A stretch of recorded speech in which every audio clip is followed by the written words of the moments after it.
भक्ति प्रियो ही माधव। नारद जी का 34वां सूत्र भक्ति की सराहना करके और ये बताकर कि भक्ति मार्ग ही मनुष्य के लिए सर्वोत्तम है। श्री नारद जी कहते हैं तस्या साधनानि गायन्त्याचार्या। उस भक्ति को प्राप्त करने के लिए आचार्यों ने उसके साधन बतलाई, उसके उपाय बतलाए।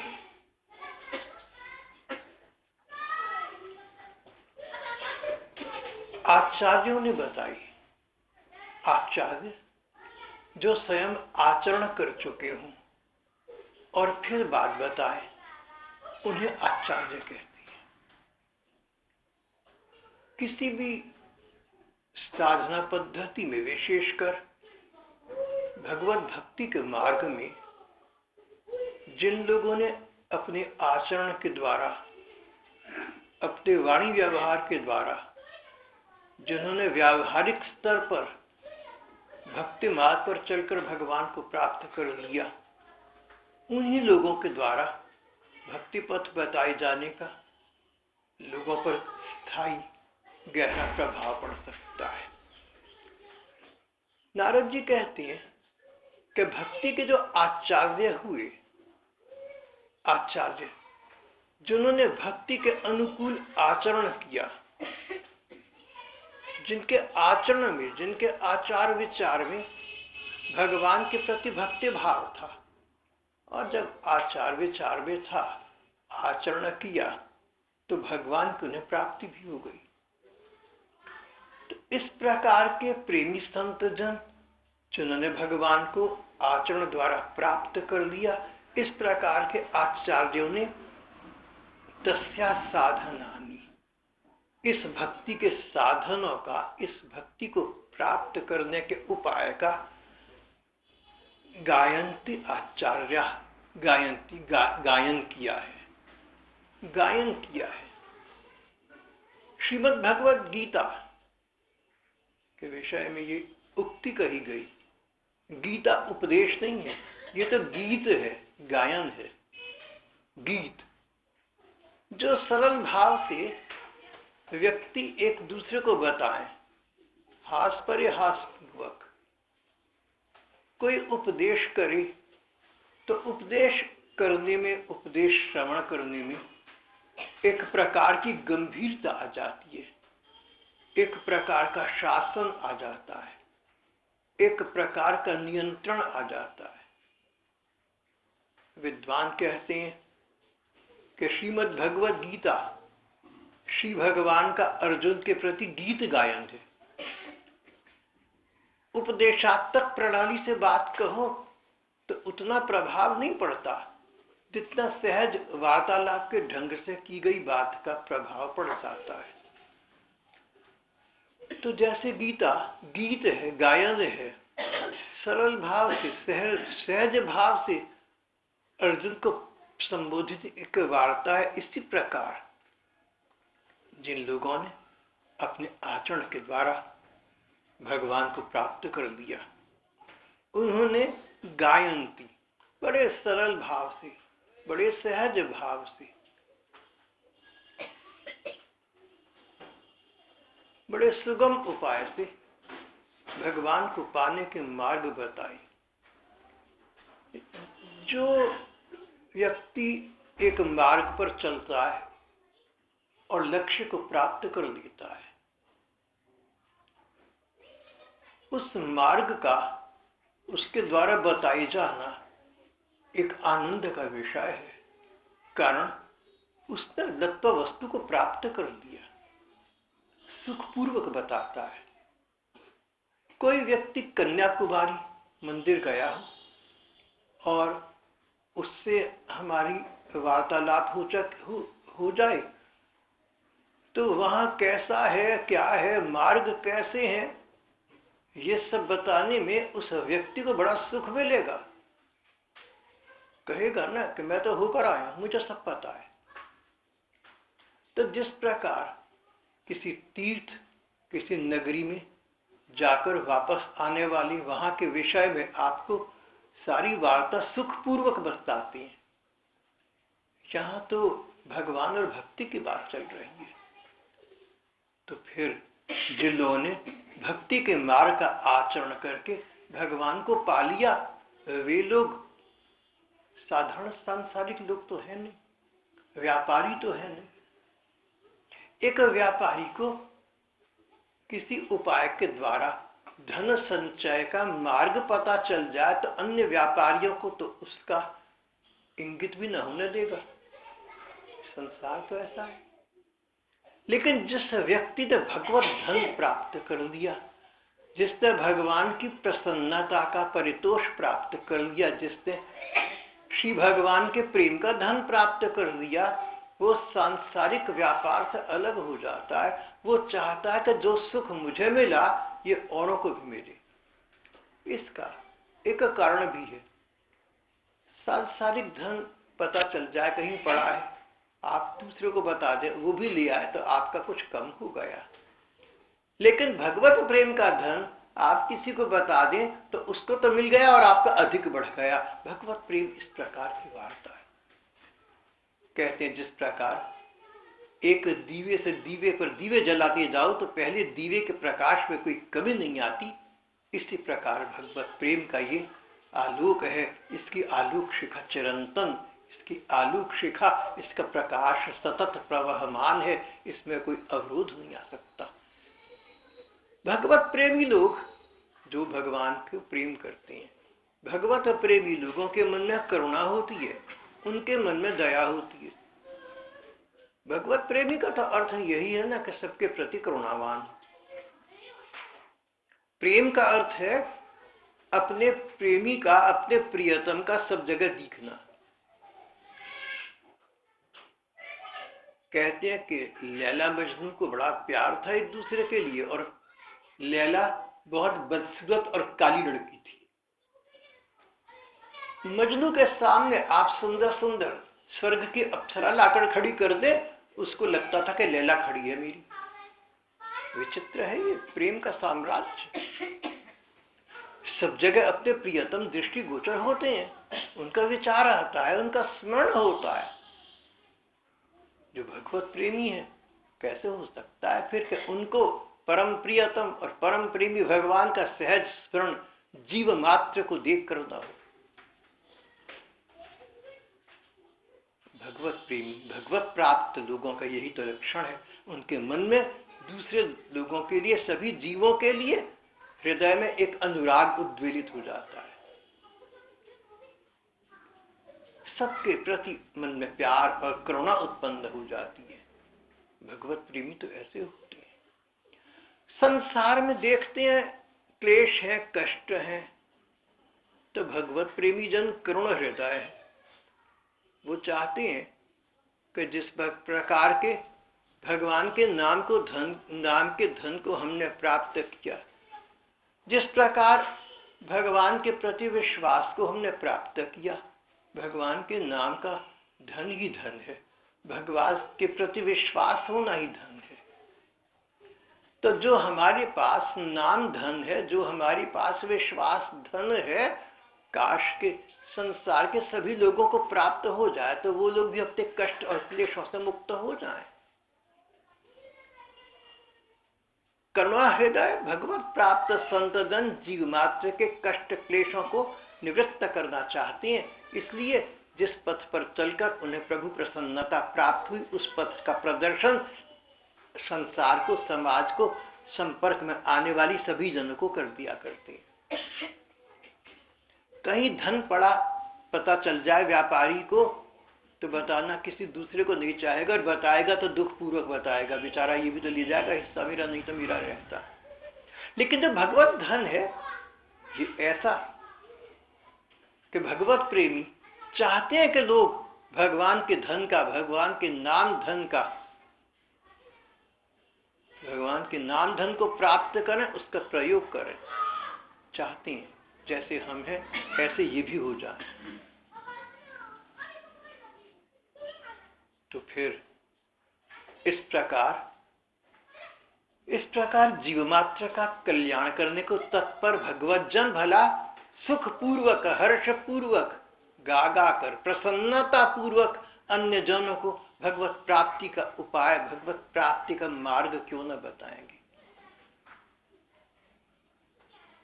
संत जन तो, भगवत प्रेमी जन तो एकांत प्रिय होते हैं, एकांत में भगवत जन सकांत होते हैं, उनको शेष संसार की आवश्यकता नहीं है, पर समाज में रहते हैं, संसार में रहते हैं, तो उनके मन में ये बना रहता है भाव कि आसपास के लोगों को, सभी लोगों को संतोष की प्राप्ति हो, सुख की प्राप्ति हो, और जो उपाय उन्हें प्राप्त है हम इनको बता दें, इनको भी सुख मिल जाए।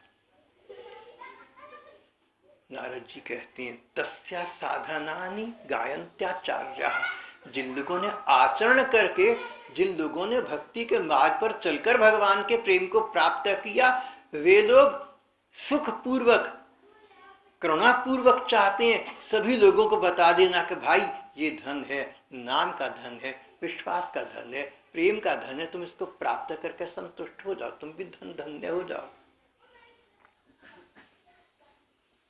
संत जन तो कलखते हैं, तत्पर रहते हैं, अकुलाते रहते हैं कि किसी प्रकार लोग इस धन को प्राप्त कर लें। तो फिर मार्ग बताते बड़े सरल सहज भाव से।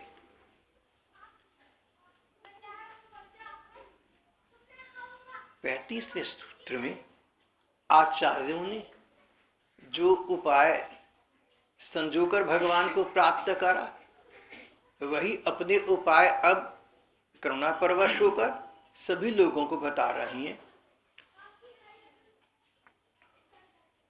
पहली बात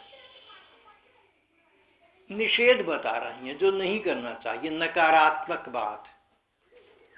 फिर बताते हैं जो करना चाहिए, रचनात्मक बात। इन दोनों का संबंध व्यक्ति के निजी चरित्र और स्वभाव से है। मनुष्य समाज में रहता है तो एक अगले सूत्र में कहते हैं कि तुम चार जनों के बीच में रहते हो तो कैसे रहोगे अगर भक्ति मार्ग पर चलना है, ये बतलाती हैं। पूरी बात बता रहे हैं। पहले 35वें सूत्र में आगाह करते हैं, चेताते हैं, एक निषेध वाक्य बतलाते हैं कि देखो भक्ति की प्राप्ति, भगवान की प्राप्ति करना चाहो तो तत्तु विषय त्यागात। देखो ये तो विषयों के त्याग से होगी। विषय तो हम स्पर्श सुख को कहते हैं। संसार के स्पर्श से जो सुख प्राप्त होता हो उसको धर्म ग्रंथों ने विषय सुख कहा है। यूं कहने के लिए विषय सुख 5 प्रकार के माने गए। आंखों से देखकर, संसार को देखकर सुख पाना,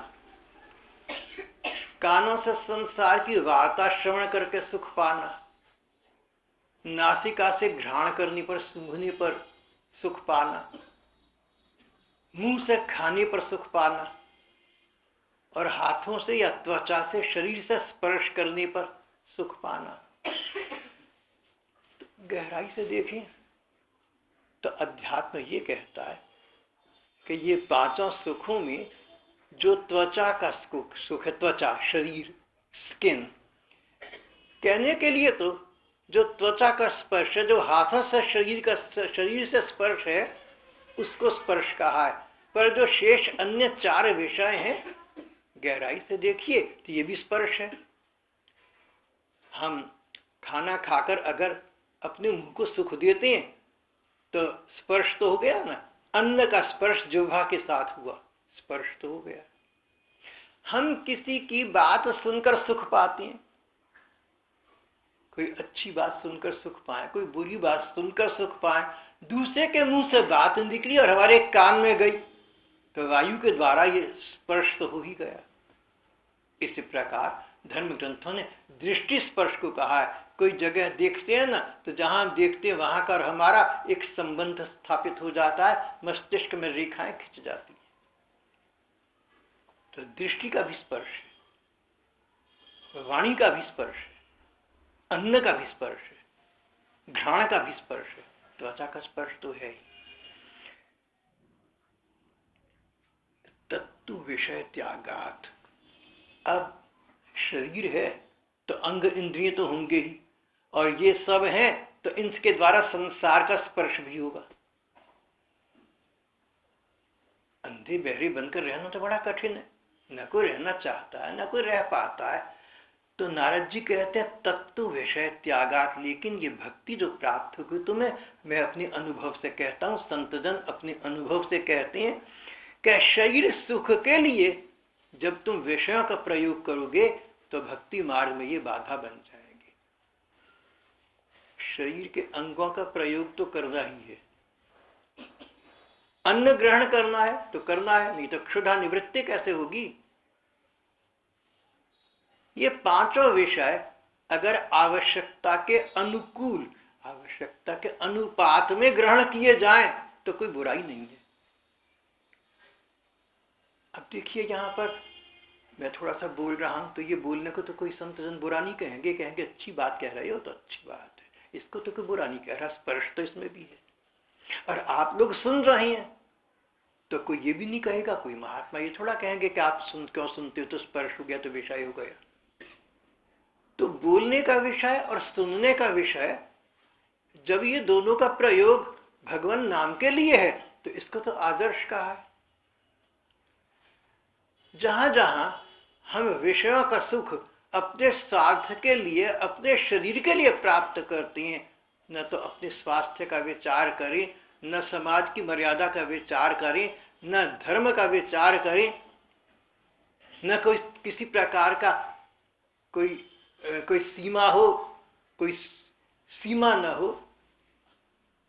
कोई संयम न हो, तो असंतुलित व्यवहार को, असंतुलित, आवश्यकता से अधिक, आवश्यकता से परे के स्पर्श को धर्म ग्रंथों ने अप्रिय कहा है। ये नरक की ओर ले जाने वाला है। काम क्रोध मद लोभ सब नाथ नरक के द्वार, इनका हम अत्यधिक प्रयोग करेंगे, आवश्यकता से अधिक प्रयोग करेंगे तो ये नरक, तो दुर्दशा की ओर ले जाएंगे। उचित प्रयोग के लिए तो कोई मना नहीं करेगा। तो हमारे अंग इंद्रियों के जो विषय हैं 3 प्रकार के हो गए। गीता की भाषा का प्रयोग करना चाहें तो आप कहेंगे सात्विक, राजसिक और तामसिक, अच्छे, बुरे और बीच के। बुरे स्वाद के लिए प्रयोग करना, कोई व्यक्ति स्वादवश अधिक खाना खा ले तो अपनी उदर व्यवस्था बिगाड़ेगा। सभी अंगों इंद्रियों की क्रियाओं पर यही बात लागू होती है। कोई व्यक्ति प्रशंसा सुनकर प्रसन्न होता है, जब देखो सराहना सुन रहा है, चापलूस इकट्ठे कर लिए, पैसे से कर लिए, पद से कर लिए, प्रतिष्ठा से कर लिए, चाटुकार। भागवत में एक दृष्टांत कथा एक राजा की आती है, जिस मूर्ख को उसके प्रशंसकों ने समझा दिया था कि असली भगवान कृष्ण तो तू है। ये प्रशंसा सुनने वाले,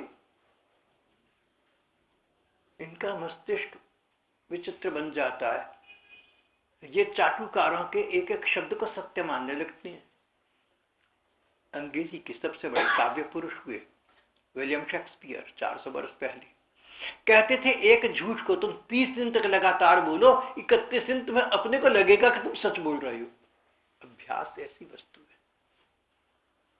अभ्यास, रोज रोज कहना, रोज रोज सोचना।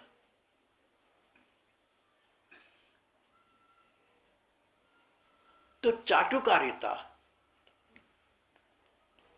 एक बार यहां सत्संग चल रहा था तो मैंने एक अचानक पर्चा पढ़कर सबको सुनाया, जिसमें कई कहावतें थी।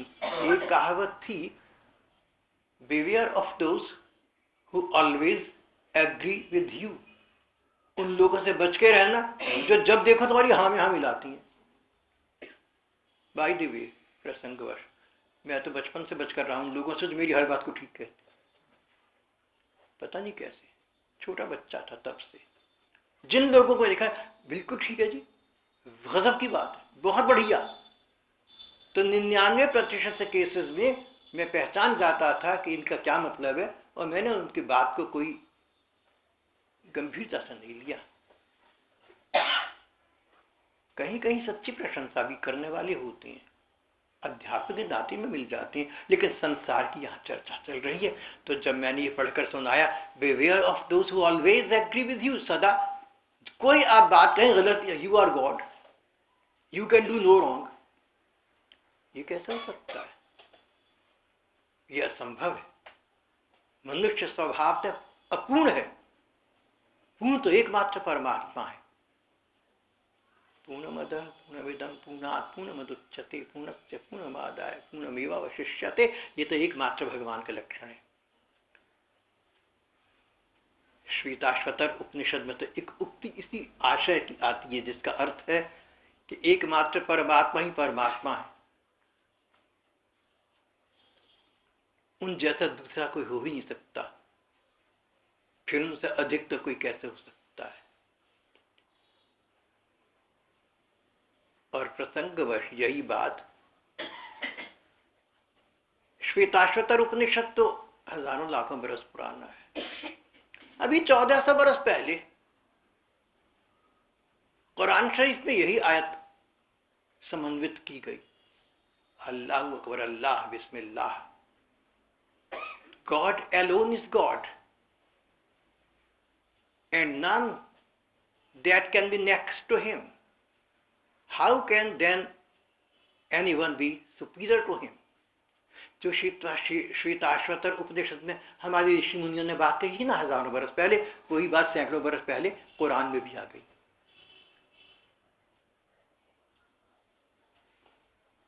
ठीक है, अच्छी बातें पुरानी चली आ रही हैं, वो नए लोग लेते हैं तो अच्छी बात लेना चाहिए।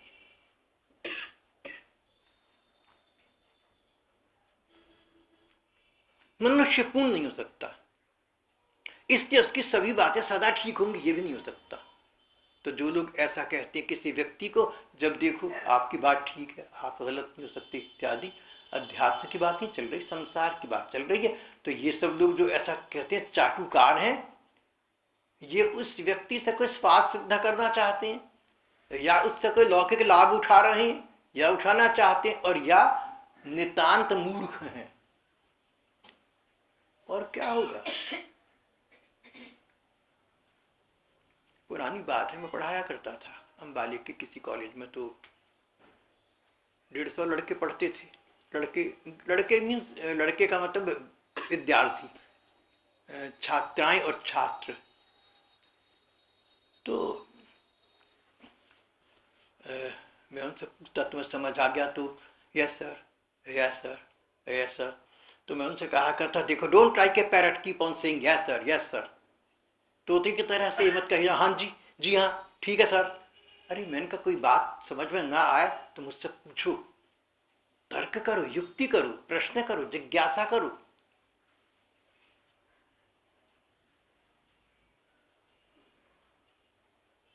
प्रश्न और जिज्ञासा के द्वारा ही तत्वस्तु का निर्णय प्राप्त होता है। हिंदुओं के जितने धर्म ग्रंथ हैं सब तर्क और युक्ति पर आधारित हैं, सब प्रश्नोत्तरी के रूप में है।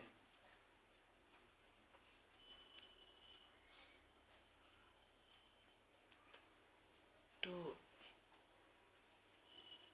जो लोग प्रशंसा श्रवण करने के शौकीन हैं, वो अपने कानों के द्वारा प्रशंसा रूपी विषय रस का सेवन करके अपने को दुर्दशा की ओर ले जा रही हैं, क्योंकि वो सब प्रशंसा सत्य तो नहीं हो सकती। यो भी अगर प्रशंसा सत्य भी ना, हमारी राजा थे हमारी भागवत में, तो उनकी प्रशंसा की पदाधिकारियों ने, उन्होंने कहा ऐसा समय आने दीजिए जब मेरी प्रशंसा की योग्यता प्रमाणित हो जाए, और प्रमाणित होने पर भी मेरी प्रशंसा क्यों करते, भगवान की करिए ना, अगर कोई गुण है उनके दिए हुए।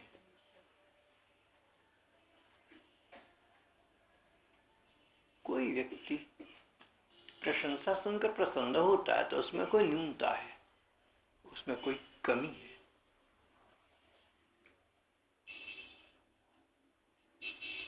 हमारे शरीर के जितने अंग प्रत्यंग हैं, हम सबका प्रयोग अगर अपने सुख के लिए करते हैं, अपने स्वार्थ के लिए करते हैं, तो ये विषय सुख हमें दुर्दशा और नरक की ओर ले जाने वाली है। जो लोग इनका स्वार्थ के लिए दुष्प्रयोग कर रहे हैं, इन्हें गए बीते लोग कहा गया है, इन्हें पतित कहा गया, इनको तामसिक कहा गया है, इनका दिन पर दिन पतन होता है, अगले जन्म में कष्ट मिलता है, परलोक में दुर्गति होती है। दूसरे राजसिक लोग हैं जो विषय सुखों का प्रयोग जहां आवश्यकता है करते हैं, जहां नहीं है नहीं करते हैं, किसी को तो कुछ कह नहीं रहे हैं। साधारण लोग, बीच के लोग, इनका संसार में आवागमन का चक्र बना रहता है। इस जन्म में आई, अगला फिर जन्म होगा, फिर अगला होगा। ये माध्यमिक लोग हैं, ये राजसिक लोग हैं। और सात्विक लोगों की चर्चा यहाँ नारद जी कर रहे हैं। सात्विक अच्छे लोग, बेहतर लोग विषयों का प्रयोग अपने को भगवान की ओर उन्मुख करने में करती हैं। हमारी विषय, हमारी इंद्रियां, हमारी अंग ऐसे हैं कि हम जितनी आवश्यकता है उतना तो इनका प्रयोग संसार में करें, और उसके अतिरिक्त प्रयोग स्वार्थ सुख के लिए न करें, अतिरिक्त प्रयोग करें भगवान की ओर अग्रगामी होने के लिए। राजा अम्बरीश की कथा आती है। बहुत बड़े महाराजा धीराज थे। देवराज इंद्र के अमरावती में जो विषय सुख हैं, अप्सराओं के सुख हैं, खाने पीने के सुख हैं, और जितने सुख हैं सब हैं। अम्बरीश को इनसे अधिक सुख प्राप्त थे, और सुखों का भोग भी करते थे। क्यों करते थे और कैसे करते थे? भोग कैसे करते थे? मन उनका उन विषयों में रस नहीं लेता था। भोग करना एक बात है और आनंदित होना दूसरी बात है। जैसे आपको भूख लग रही है और आपके स्वादिष्ट खाना मिला, तो आपने खाना भी खाया और आपको सुख भी मिला, आपने रस भी प्राप्त किया, आप आनंदित भी हुए। लेकिन आपको भूख नहीं है, आप बिल्कुल नहीं खाना चाहते, लेकिन जबरन कहीं कुछ खाना पड़ गया तो खा तो आपने लिया क्योंकि खाना पड़ गया, लेकिन रस नहीं मिला, आनंदित नहीं हुआ, उकताई आप, काश के ना खाना पड़ता। राजा अम्बरीश सुखों का भोग कैसे करते थे कि उनका मन उस समय भी भगवान में विचरण किया करता था। शरीर से सुखों का भोग कर रहे थे, मन भगवान में था। ऐसा हो सकता है, सब लोग अभ्यास के द्वारा ऐसा कर सकते हैं, सब भाई बहन ऐसा कर सकते हैं। शरीर है, अंग है, प्रत्यंग है, इंद्रिय है, इनके द्वारा कुछ ना कुछ विषय तो भोगने पड़ते ही। एक तो स्वार्थ के लिए भोग रहे हैं, कहीं छिपाकर भोग रहे हैं, कहीं अपने को मूर्ख बनाकर भोग रहे हैं, और एक शरीर को सामान्य स्थिति में रखने के लिए भोग रहे हैं, और एक राजा अम्बरीश की तरह सुख और दुख पिछले कर्मों का फल है। दुख भी पिछले कर्मों का फल है, सुख भी पिछले कर्मों का फल है। तो जब तक हमारे पिछले कर्म समाप्त नहीं होते, तब तक हमें भगवान की पूर्ण प्राप्ति नहीं होती। इसलिए भक्तजन चाहते हैं कि पूर्व कर्मों के, पूर्व जन्मों के कर्मों को, चाहे वो अच्छे हों चाहे बुरे हों, आज भोग कर समाप्त कर दें। तो राजा अम्बरीश, मैंने आपसे कहा था, अम्बरीश सुखों का भोग करते थे। कैसे करते थे और क्यों करते, ये महत्वपूर्ण है। कैसे करते थे? मन उसमें रमण नहीं करता था, आनंद नहीं पाते थे, रस नहीं मिलता था, गुण गुणों में बरत रहे हैं। कई बार ये उदाहरण आपके सामने पहले भी आया है।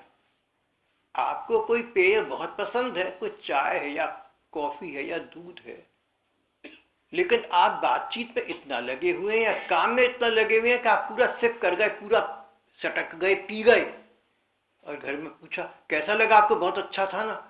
बोले भी ख्याल ही नहीं आया, बस वो काम में लगा हुआ था ना, पता नहीं चला।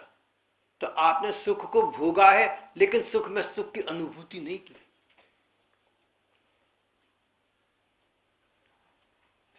सुख तो पाया, विषय रस तो लिया, चीज को, पेय को पान किया है, पिया है, तो जिह्वा से स्पर्श तो हुआ उसका। जहां शरीर का और संसार का स्पर्श है वहां विषय है, तो विषय का भोग तो हो गया, लेकिन उसमें रस की प्रतीति नहीं हुई, उसमें आनंद की अनुभूति नहीं हुई, मन पर उसका कोई प्रभाव नहीं पड़ा, नया कर्म नहीं बना, न अच्छा न बुरा। तो राजा अम्बरीश सुखों को भोग कैसे करते थे? मन उन सुखों में रमण नहीं करता था, मन भगवत चिंतन में लगा रहता था। और दूसरा, क्यों करते थे? अगर मन से सुख नहीं लेना था तो शरीर को भोगों में क्यों लगाया? इसलिए कि पूर्व कर्मों का फल, पिछले जन्मों के अच्छे कर्मों का फल सुख है, इसको काट कर क्षय कर दो। पिछले जन्मों में हमारी अनेक जो अच्छे कर्म हुए उनका फल सुख है, उस सुख को भोग कर हम समाप्त कर दें। पूर्व पुण्य कर्मों को समाप्त करने के लिए, सुख भोगों को क्षय करने के लिए, इस अकाउंट को क्लोज करने के लिए महाराज अधिराज इन सुखों का उपभोग करते थे। क्यों करते थे, कैसे करते थे, आपके सामने स्पष्ट हो गया। तो हमारे महात्मा कहते हैं कि इसी प्रकार तुम संसार में हो ना, संसार में हो और शरीर भी है, तो शरीर का, संसार का स्पर्श तो होगा ही, आंखों से होगा, कानों से होगा, जिह्वा से, मुंह से होगा, त्वचा से होगा, नासिका से होगा। लेकिन इन सब सुखों को तुम स्वार्थ का विषय मत बनाना, संकीर्ण मत बन जाना, तंग दिल मत बनना, दरियादिली से काम लेना। इनका प्रयोग संसार में कर्तव्य के रूप में जितना आवश्यक है करना चाहिए। हमारे ऋषि मुनियों ने भी शरीर के अंगों का प्रयोग किया, तभी संसार आज आगे बढ़ा है।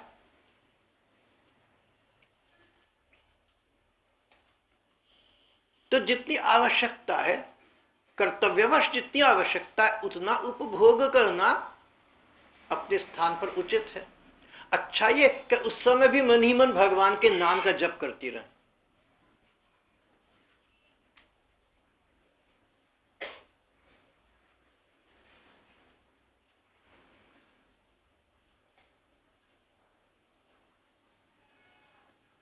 ऐसा कर सकते हैं। जिन लोगों को संसार की सुखों को भोगना आवश्यक है, वो लोग अभ्यास ऐसा डाल सकते हैं कि सुखोपभोग के समय भी नाम जप करती रहें। अभ्यास करते करते नाम जप में इतना सुख मिलने लगेगा जो शरीर के से प्राप्त होने सुख से अधिक होगा। शरीर से सुख क्यों भोगते हैं? क्योंकि अच्छा लगता है। अच्छा लगता है तो भोगेंगे, कौन रोकेगा? कोई नहीं रोक सकता। उसका क्या उपाय है फिर? जब शरीर से सुखों का भोग करते हैं इसलिए कि अच्छा लगता है, तो अगर उससे अधिक अच्छा लगने वाला विषय को प्राप्त उस समय हो जाए तो जो पहला सुख था वो छूटा पड़ गया, उसको क्यों भोगेंगे? बड़े सुख को भोगेंगे। बड़ा सुख राम नाम के जप से मिलता है। अभ्यास के द्वारा नाम जप में इतना सुख प्राप्त होने लगता है कि शरीर के सुखों से वो अधिक आनंददायी हो जाता है। इसीलिए बड़े बड़े महापुरुषों ने नाम जप का सेवन किया है। बड़े बड़े ऋषि मुनि हुए, बड़े बड़े संत महात्मा हुए, संसार में रहे, परिवार में रहे, सुख भोग में रहे, संपत्ति पास रखी,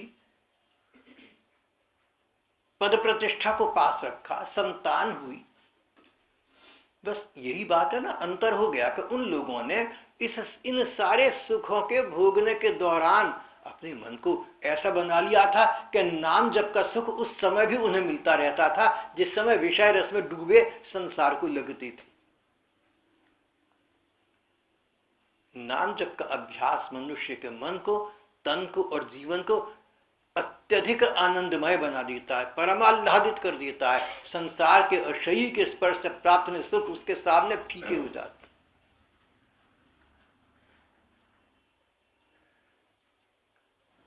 तत्तु विषय त्यागात। महात्मा कहती हैं कि जो हमारे विषय सुख हैं, जैसे आंखें हैं, तो आंखों से हम जैसा देखेंगे वैसा प्रभाव मन पर पड़ेगा। अच्छी बातें देखेंगे तो अच्छा प्रभाव पड़ेगा, बुरी बातें देखेंगे तो बुरा प्रभाव पड़ेगा। कानों से अच्छी बातें सुनेंगे तो एकांत में अच्छा चिंतन होगा, कानों से गंदी बुरी बातें सुनेंगे तो एकांत में वैसा चिंतन होगा। सब अज्ञों की यही बात है।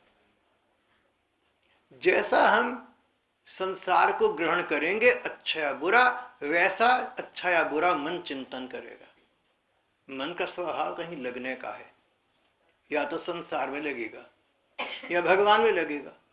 संसार दिखाई देता है, सुनाई पड़ता है, चारों ओर है, इसलिए मन तो इसमें सह चला जाता है।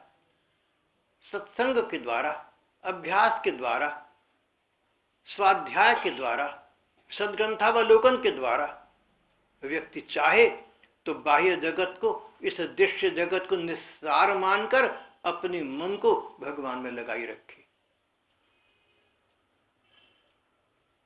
आंखों से सुंदर बातें देखें। राजा अम्बरीश की चर्चा चल रही थी, अम्बरीश के विषय में ये बात आती है। उन्होंने अपनी आंखों का प्रयोग किया मंदिर में ठाकुर जी के दर्शन करने में, घर में ठाकुर जी का मंदिर बनाया था उसमें दर्शन करने में। उन्होंने अपनी आंखों का प्रयोग किया धर्म ग्रंथ पढ़ने में। उन्होंने अपनी आंखों का प्रयोग किया भगवत स्वरूप, भगवत प्राप्त संत जनों का दर्शन प्राप्त करने में, तीर्थों का सेवन करने में। नयनों का सुख प्राप्त किया, दृष्टि का सुख प्राप्त किया। अकेले बैठते तो यही विचार आते। संतों से वाणी श्रवण की, सदग्रंथों में वाणी पढ़ी, श्री कृष्ण की लीलाएं पढ़ी, एकांत पे बैठे तो विचार आएगा श्री कृष्ण ऐसी लीलाएं किया करते थे। अभ्यास के द्वारा धीरे धीरे ऐसा मन को इस प्रकार का अभ्यास हो जाएगा कि अकेले बैठते ही श्री कृष्ण की लीलाएं मन की आंखों के सामने खुलने लगेंगे, परत दर परत, एक के बाद एक स्वयं दृश्य आने लगेंगे। जैसे टेलीविजन पर आप कोई कार्यक्रम देखें तो आपको कुछ नहीं करना पड़ा, तो दृश्य स्वयं बदलते हैं, एक के बाद दूसरा स्वयं आ जाता है, आप तो केवल दर्शक हैं। इसी प्रकार भक्त दोनों के मन की आंखों के सामने भगवान की लीलाओं के दृश्य आती जाती रहते हैं। नयनों का सुख पाया तो राजा अम्बरीश ने, कानों का सुख पाया तो राजा अम्बरीश ने। संत महात्माओं से भगवान की लीला कथा, भक्त गाथाएं सुना करते थे। अपने प्रशंसा वाक्य नहीं सुनते थे, व्यर्थ वार्ता नहीं सुनते थे। जिह्वा का रस पाया तो भगवान का गुणगान करने में, उनके विषय में प्रश्न करने में, उनके विषय में जिज्ञासा करने में। नासिका का सुख भोगा तो ठाकुर जी को जो नैवेद्य अर्पण किया गया, ठाकुर जी को धूप चढ़ाई, अगरबत्ती जलाई, फूल चढ़ाए, उनकी महक लेने में बहुत प्रसन्न होते थे। ये पुष्प ठाकुर जी को अर्पण हुए, ठाकुर जी के चरणों से इनका स्पर्श हुआ, इनकी महक मेरी नाक से मेरे हृदय में जा रही है, मैं धन्य हो गया। कितनी कितनी देर तक बैठे रहते थे, गदगद, प्रसन्न चित्त, रोमांचित। अरे ठाकुर जी से स्पर्शित वायु मेरे शरीर में गई है, अपने श्वास निश्वास को धन्य मानते थे। हम लोग अपने अंग अंग को जितना अनिवार्य है, कर्तव्यवश जितना आवश्यक है, उतना संसार को देवें, उसमें भी मन भगवान में लगाए रखें। और अतिरिक्त समय तो एकमात्र उन भगवान ही के चिंतन के लिए हो। तत्तु विषय त्यागात। As a man thinketh so he becomes. जैसा सोचोगे वैसा बन जाओगे। मैंने बहुत से सत्संगी और साधक भाई बहनों को देखा है, अंबाला भी और अंबाला से बहुत जगह बाहर भी देखा है। तो वो लोग अपनी वास्तविक उम्र से 10-20 वर्ष छोटे लगते हैं। कारण भगवान का चरण, भगवान का चिंतन करती हैं, भगवान का स्मरण करती हैं। जैसा हम सोचते हैं वैसा मन बन जाता है, जैसा मन बन जाता है वैसे मन का प्रभाव तन पर पड़ जाता है, शरीर पर पड़ता है। भक्तों की संगत किसकी? भगवान की। अब भगवान के साथ रहो, भगवान के सखाओं के साथ रहो, सखियों के साथ रहो, गोपिकाओं के साथ रहो, चैतन्य महाप्रभु के साथ। और बातें तो पुरानी और दूर की हैं। चैतन्य देव की बात 500 वर्ष पुरानी है। चैतन्य देव इस संसार में 48 वर्ष की आयु तक रहे और तब तक उनकी शक्ल ऐसी थी कि 16 वर्ष वाली। भगवान कृष्ण के विषय में धर्म ग्रंथों में ऐसा आता है, भगवान कृष्ण इस पृथ्वी पर 125 वर्ष तक रहे, लेकिन उनके रूप रंग, उनकी शक्ल सूरत, उनकी बातचीत, उनका स्वभाव ऐसा था जैसे 16 वर्ष के बालक का या 14 वर्ष के बालक का, कुमारावस्था में रहे।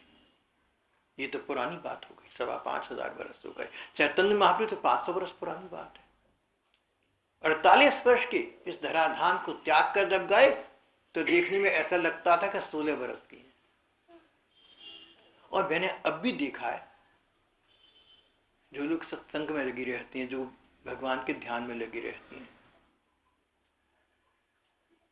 मैंने अन्य धर्म के लोगों को देखा है, केवल सनातन धर्म वाले नहीं, इसके अतिरिक्त धर्म वालों को देखा, जो सच्चे मुसलमान हैं। सच्चे मुसलमान मिलने बड़े कठिन है। जो सच्चे ईसाई हैं, सच्चे ईसाई मिलने बड़े कठिन है। और जो सच्चे सनातन धर्मी हैं, उनकी तो बात ही अलग है, वो भी कठिन है मिलने आजकल। जो व्यक्ति अपने धर्म पर सच्चे अर्थ में चल रहा है, उसका मन भगवान में रमण करता है, और इसलिए संसार की दृष्टि से उसमें वो बातें नहीं आती जो संसार से डंक खाई हुए लोगों में आ जाया करती हैं। इसको आप बाहर शब्दों में प्रयोग करना तो क्या देखने में छोटी लगती हैं। वृंदावन में कई बुढ़िये हैं, देखने में छोटी लगती हैं। अंबाला में मैंने कईयों को देखा है, अपनी उम्र से छोटी लगती हैं। क्यों? क्योंकि भगवान में मन चिंतन करता है, भगवान में मन अवगाहन करता है। संसार का चिंतन कम होता है, बिल्कुल ना होता हो ऐसा तो कठिन है, लेकिन अपेक्षाकृत संसार का चिंतन कम होता है।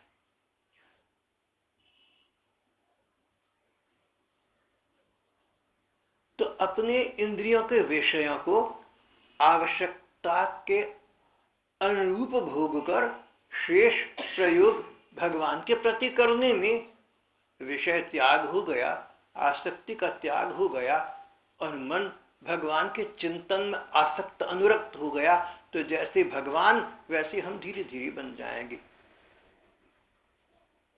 भगवज्जन भगवान सरीखे बन जाते हैं।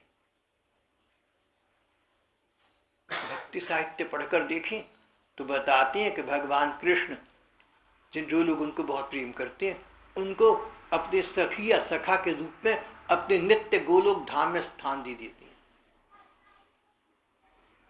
तो जिस व्यक्ति को इस पृथ्वी से निकलने के बाद भगवान के नित्य धाम में स्थान मिल गया, भक्ति साहित्य पढ़कर देखिए तो बताते हैं सबकी आयु और स्वभाव, सबके गुण श्री कृष्ण वाली हो जाते हैं। सब 14-14 वर्ष की हैं। कई बार चित्र बनाने वाले बड़ा अन्याय कर देती हैं, गोपिकाओं को बड़ी उम्र का दिखा देती हैं। तो बड़ी उम्र की गोपिकाएं भी थी, भगवान की दादी नानी भी थी, लेकिन जो उनके साथ सदाचार, जो सदा सतत उनके साथ रहती थी, जिनकी लीलाएं संसार में प्रसिद्ध है, वो लगभग उनकी आयु की रहती थी। तो ये आज का प्रसंग हम यहाँ समाप्त कर रहे हैं। ये नारद जी का 35वां सूत्र था। तत्तु विषय त्यागात संग त्यागात च अगला भाग उत्तरार्ध हम अगली बार कल करेंगे।